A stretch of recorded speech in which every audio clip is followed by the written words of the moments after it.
What is up, hippies? How are you doing today? Mark Christopher here with my drink at John Coleman's Classic Barbershop. I hope you guys are really enjoying these interviews. I have had a great time interviewing so many amazing people, and today we have another pick maker. This guy, his name is Mark. He's already a great winner in my book, and he comes from Luna Aurora Plectrums. I'm very excited to have him on board. He was one of the first people that I wanted to get, and for some reason, he and I have not been able to make this happen until now, ladies and gentlemen. So without further ado, we're going to get Mark. Mark's at a very special location. Mark. Howdy. First off, great name. My name's Mark. It's great to meet another Mark. It's a fantastic, strong name. Yeah. Yes. Strapping men. Yeah. I love the hair, man. Thank you. Yeah, it was. It'll be changing again soon. Whoa, to what? I don't know. Probably like a darker blue. I kind of like to do it just to A, it makes me pretty, and B, it really winds my boss up. So it's a win-win. If I understand properly, with your hair, you're changing your hair every so often for a certain reason. Do you want to explain why?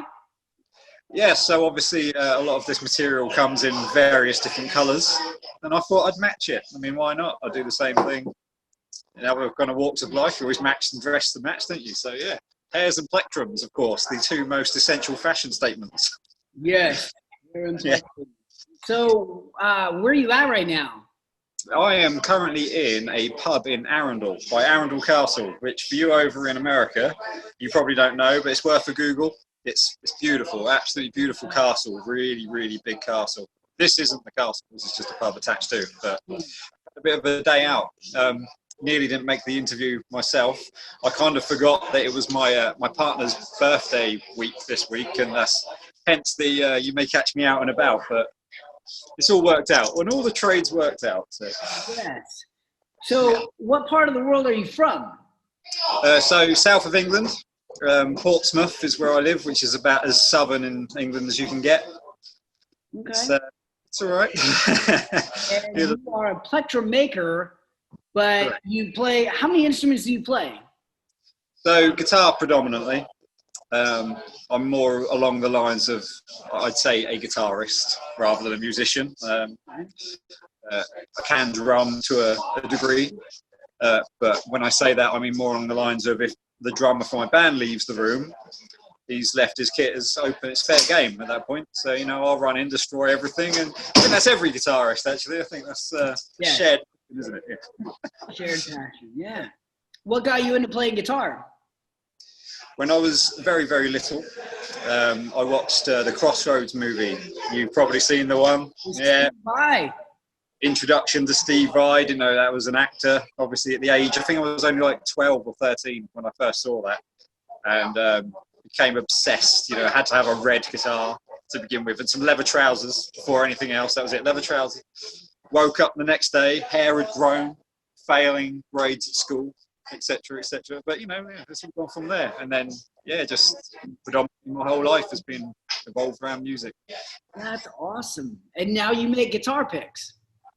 And now, yeah, which is, it kind of came out of nowhere, really. So the place that I work has an access to this material, which is a massive help for me. I have to pay for it, unfortunately. I don't get it for free. But yeah, it was more of a, I wonder if you can make a pick out of this stuff.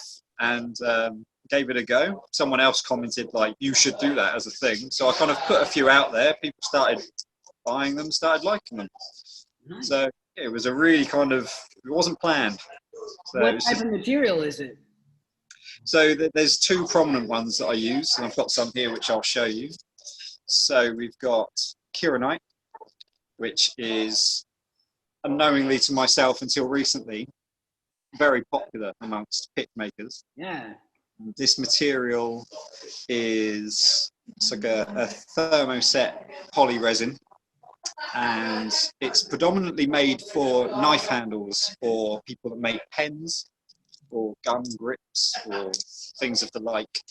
And then we also have this one here, which is it's polyester. So this one is a mixture. I'm gonna try and get as close to the camera as I can. Yeah. It's a mixture of faux ivory and faux tortoiseshell. So, you know, no animals harmed in the making of this pick.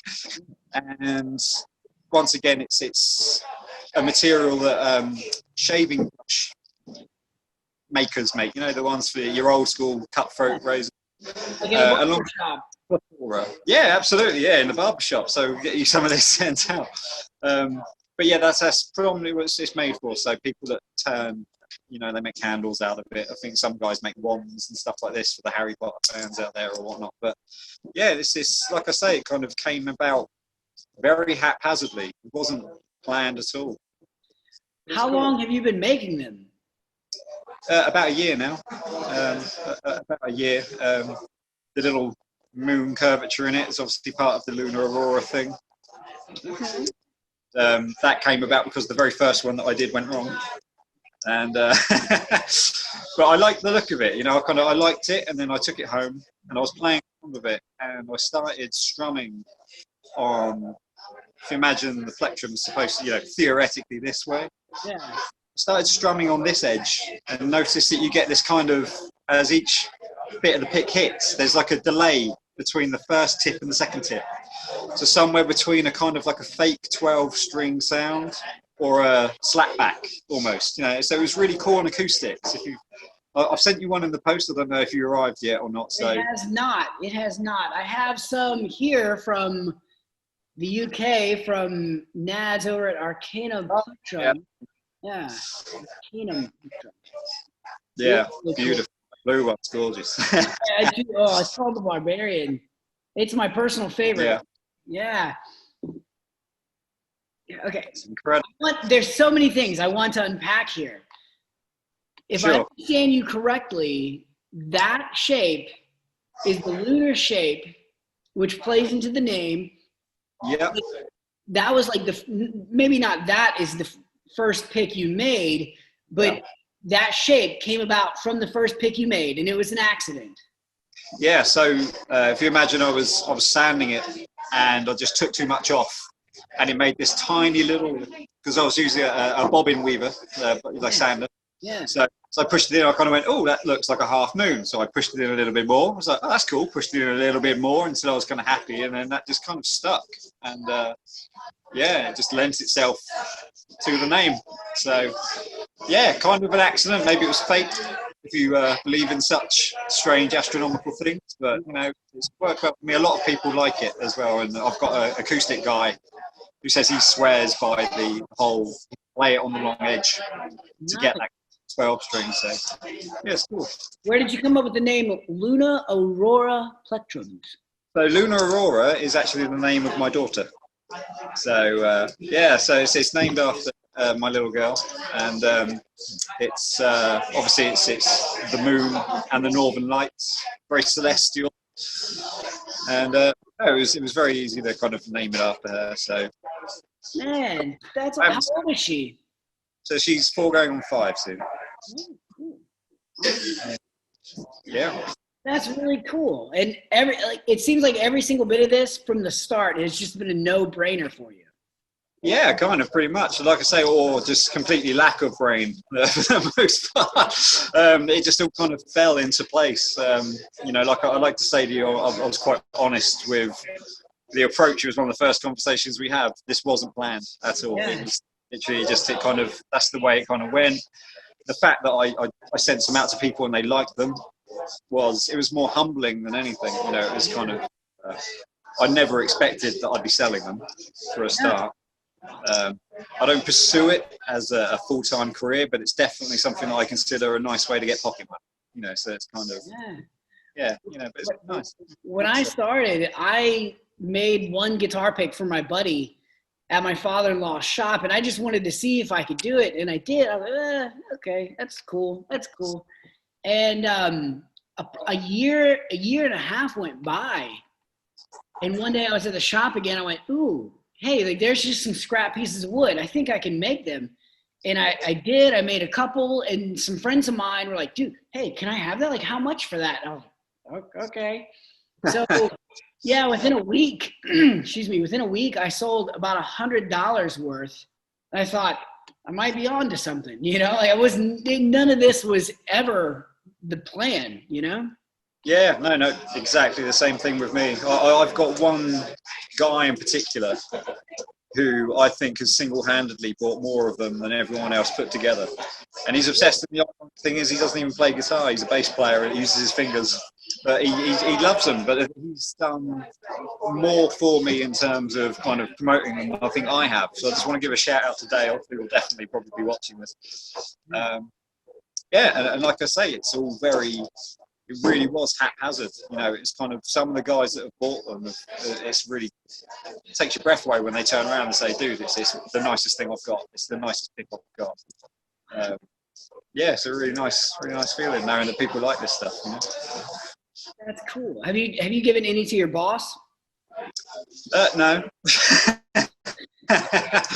No, not at all. I have given out a few. I don't know whether I can be allowed to say this. I gave a few out to some band people that I like, bands that I follow, and very much I'm a fan of your music.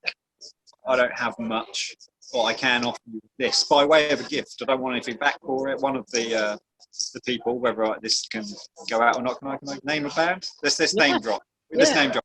So the bass player from My Dying Bride, for example, that are a doom metal band from England, I read a magazine article that stated that she uses plectrums specifically because she likes the bite. And, where the music is so low and so like droning, she needs the bass to really punch out, whereas using fingers, it kind of muffles it. So I kind of just wrote a note to her just saying like, oh, I make plectrums, I'm from England as well. I was just wondering if you'd like some of these as a gift, and yeah, sent her a couple, and she absolutely loved them. And it was just really sweet. Guys from Merriwater have had some as well. The Swedish kind of Viking Bathory rejuvenated band that they've had. So it's been really nice stuff like that. I get a bigger kick out of that than I do selling them. I think so. Yeah, it seems like it's a happy accident. First of all, yeah. It seems like you stumbled into this, but you found so much joy and so much like fulfillment just by making these and giving them to people who genuinely appreciate what you do. Yeah, absolutely. Yeah, more so than anything monetary. I'm quite prone to, if someone says, I'd love one of those, they end up with 3. It's kind of, so it's kind of like, I get more of a joy out of knowing that other people are enjoying it. I guess it's such a simple thing, like it's a plectrum at the end of the day. If you go into a shop and you buy a pack of 12 of like a regular brand, you never really put that much thought into it. But it's uncanny how big a market there is, and how there's the whole plectroverse almost, of pick makers that I wasn't even aware of a year ago. It was since making them that I found out, there's a whole kind of, catalogue world, bunch of different dudes all around the world. It's cool. It's really strange. So I kind of feel like I've slipped in through the back door into that universe as well. So it's nice. It is really cool. And I want to piggyback on what you just said about buying picks at the store. You don't give it a second thought. You just lose them. It's whatever. But you whip out something like this, and you don't forget this. Somebody, and you go, somebody made this by hand, which blows my mind. And then somebody looks at you and goes, what is that? Like, oh, let me tell you all about somebody else who I've never even met, Yeah, no, it's cool. It really is something different, isn't it? It's kind of, these ones here, these are actually the only 2 that I consider mine out of all the ones that I've ever made. I'm a huge fan of God of War, the Sony game, and I came across this material. It was specifically this one that looks like the face paint, not the face paint, sorry, but from God of War, and I was like, that's mine. Now I'm never selling this. Everything else has always been for someone else's request. So I do a lot of them. It's more I put the colours available. and then asked people like, you know, what are your preferences? You know, I had a friend that said that they really like the small jazz threes, you know, which are smaller. So I made them recently, and they've actually proved to be more popular than the other ones, which is strange enough. A lot of people like Jazz 3. I'm not the biggest fan of them. They're too small for me. I muffle them too much. It's probably, you know, I personally play quite heavy stuff, you know, kind of like death metal and stuff like that. So it's kind of, I tend to find that actually when you're kind of thrashing out with a smaller one, I tend to kind of lose everything, which was actually the reason why I don't know if you'll be able to pick it up, but the whole reason why I put in the grooves on the top and the bottom is just to give you a bit of a heel on the back to try and stop that from kind of coming out. So that was the only clever idea I ever had when it came to these things. Yeah. But it seems like as you talk about all this, I go, man, you've put so much thought into it, and then you keep coming back to no, it just happened. I don't know how it happened. Completely, you know, as water doth flow, completely just went with it. So it was just, it was just, the first one just looked pretty. That was all it was. It was just, oh, this is a nice bit of material. I wonder if I can make a pick out of this, you know. And it was horrible. I don't have the first one anymore. It's actually sold since, ironically, but it was really chunky. It was really big, fat, not level. There was no bevel on the edge, but it looked cool. It was a really nice blue one. And from there, I had one guy say, oh, do you think you can make me one of those? But you think you can do it thinner? Obviously, you want it thinner. Yeah, okay. So I tried to figure out ways to kind of thin it down. And then kind of the next step was, you know, can you taper it? I need it quite thick and chunky. I've got arthritis. Can you taper it down? So, okay. So then, you know, and it was. And then we get up to the point where I'm making ones that I genuinely feel happy about holding, you know, like this one here, which was the last one that I made. It's quite small to put it in comparison with its big brother. So it's a lot smaller.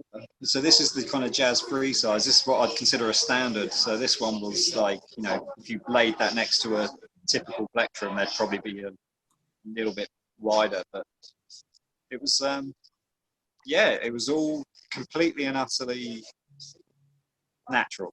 Complete evolution of it. There was no pre-thought. It wasn't like I sat there with pen and paper. I know a lot of guys sit there and they caliper it, make sure it's 3 mil at one end and stuff. Mine are all done until I think it feels right. You know, so it's all very much a hands-on approach, I'd say.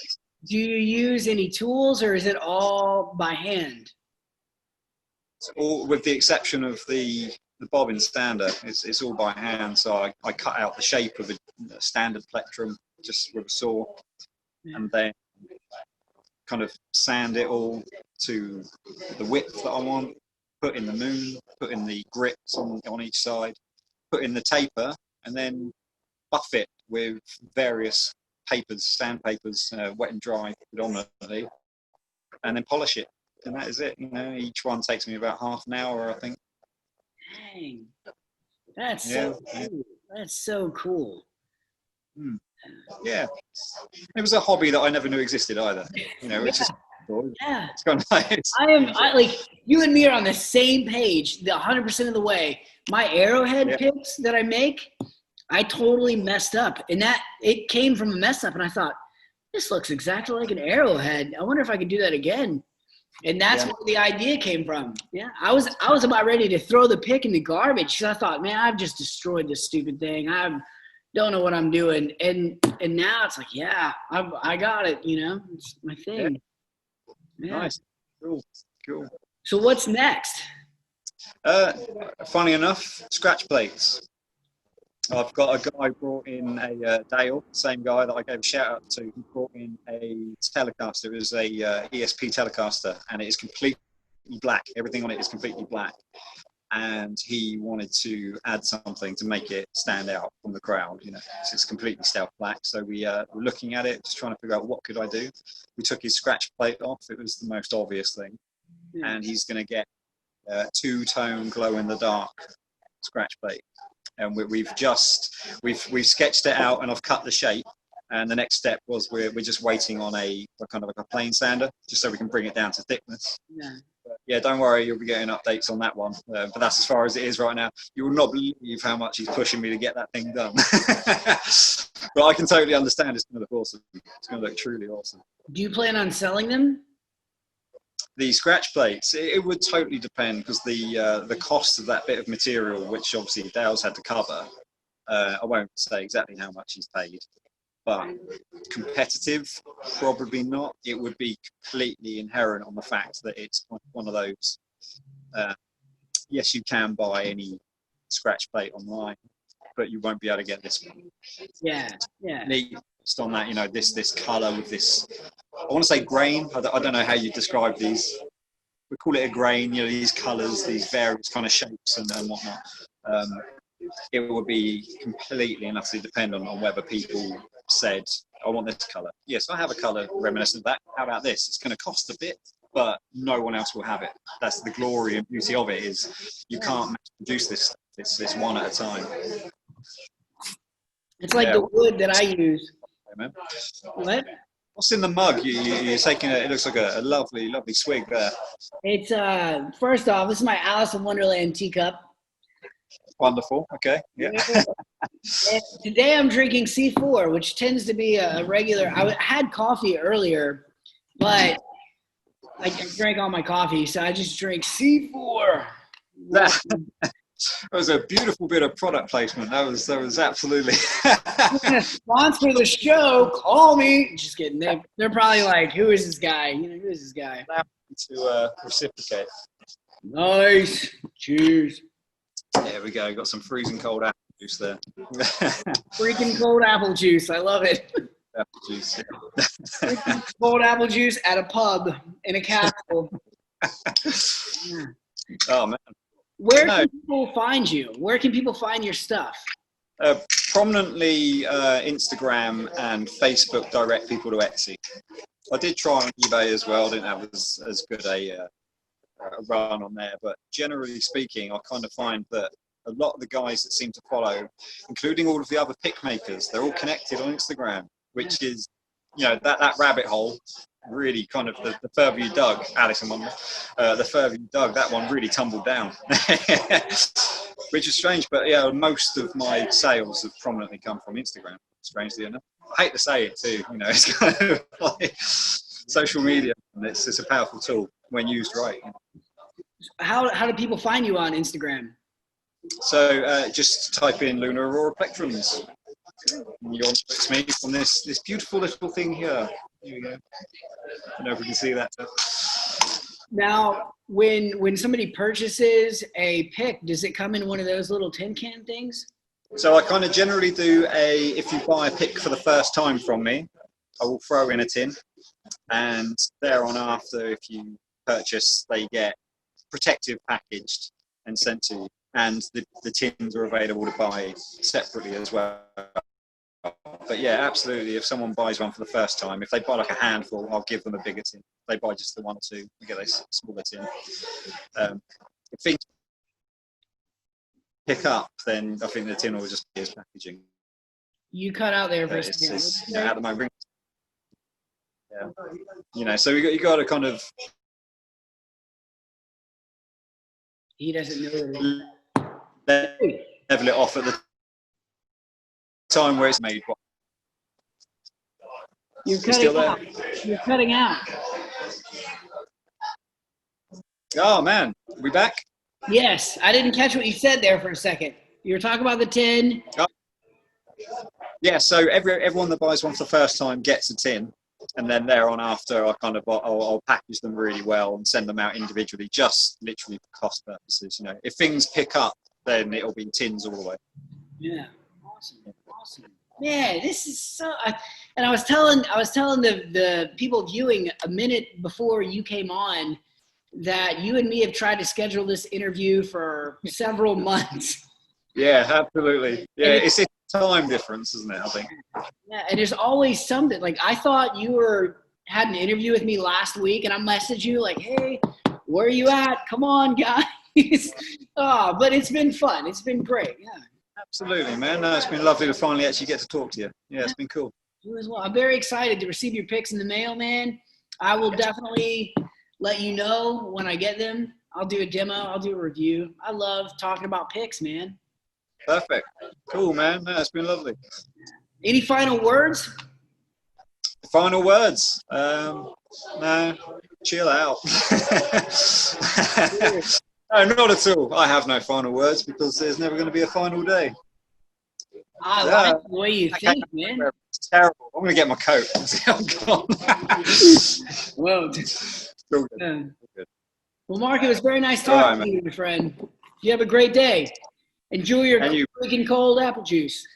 Take care, man. Have a good one. I'll see ya. It wasn't cold apple juice. You guys know that, right? Listen, that was a great interview. I'm so happy to have him on board and be able to finally get to talk with him over an interview. He had this idea to make a pick, and the first pick he ever made was a fluke. And he thought, this is awesome. This is a great idea. And now he has a company where he makes them and he enjoys what he's doing. That's the point of all this. When you are out there doing whatever you're doing in life, you latch on to something and you find enjoyment and fulfillment. It'll be like second nature. Making guitar picks for him is nothing. It's a no-brainer. There's no hard, difficult decisions and things like that involved. It's an easy process and it just flows. And you can do that too. You may not be a pick maker. That's fine. You may end up making drumsticks. You may end up making violins. You may end up making guitar strings, because I know people that make guitar strings, and that's insane. But you can do anything you set your mind to. And when you do, you'll understand that enjoyment and fulfillment that Mark, me, we're talking about. Listen, I love you, and I hope you have a great day. And I want you to know you can do anything you set your mind to. And you can be a hippie. I sat at this bar with this Vincent Van Gogh, and he looked at me and said, man, no one knows the shit that we've seen deep down in our soul. And will these demons ever let go? Then I poured him up another shot of bourbon, and I looked at him as I'd looked at a friend, and gave him a smile, cause I know where he's been, and I never wanted to be there again. We sat in silence for a minute and thought, lost everything you could have ever got, reminisce of things we almost forgot, then looked at each other and we finished our shots. And I say, hey, thanks for all the words you said. You poured out your blood and you painted it red to drown out the noises inside the head. People I remember soon after they're dead. We all are born and we all die alone. We all are born and we all die alone. These stripes and these scars hidden behind the art are never ever shown. We all die alone. Then he looked at me and said, do you have the time? I found out the meaning, the secret of life, yet no one would listen, they all just walked by. And I saw the water build up in his eyes, and I wasn't for sure what he's gonna say next. I sat there so nervous as I held my breath as he looked at his glass, then he looked to his left. He sat there silent behind his cigarettes. We all are born and we all die alone. We all are born and we all die alone. These stripes and these scars hidden behind the art, never ever shown. We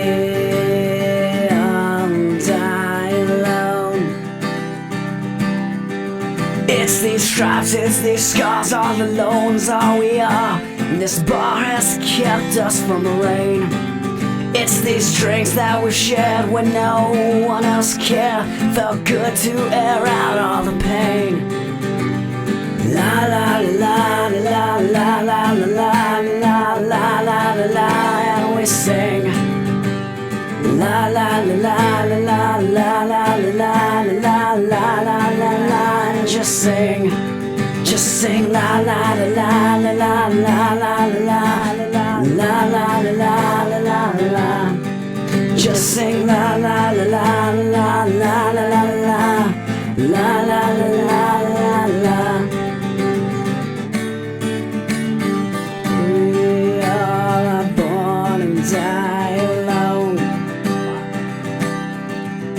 We all are born and we all die alone. These stripes and these scars hidden behind the art, never ever shown. We